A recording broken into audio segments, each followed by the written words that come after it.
Tuapse has now been hit, I think, at least 3 times in the last 6 weeks.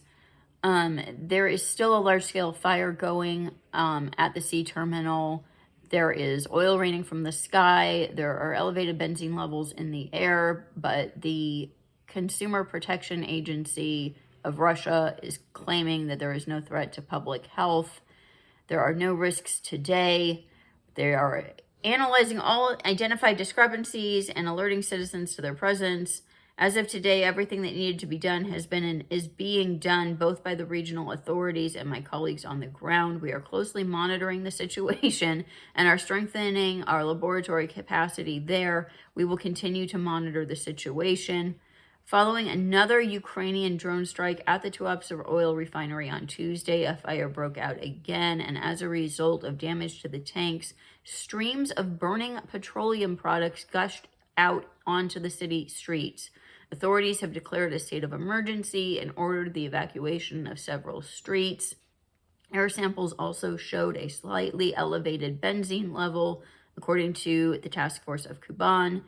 Residents were advised to limit outdoor activities or wear masks when outdoors, keep the windows closed, increase wet cleaning of premises, rinse their nose, eyes, and throat, quit smoking, and replace their contact lenses with glasses.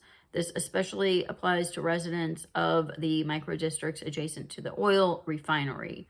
Authorities also warned of possible malaise, shortness of breath, coughing, and or exacerbation of chronic conditions, in which case they should contact the nearest medical facility. Yesterday, the president addressed the situation in Tuapse, which local residents and experts are calling an environmental disaster. This is the first time he said anything. There are no serious threats. People are dealing with the challenges they face locally, the president said after a report from the Krasnodar Krai governor Kondratiev.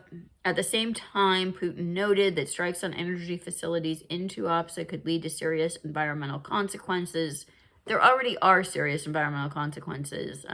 I've got to figure out a way to show you guys what it looks like because it is really bad. The Ukrainian armed forces are using terrorist methods due to the loss of territory on the front. So yeah, this is the 3rd time now. And actually it's not even it's in the last like 2 weeks that Ukraine has hit this facility.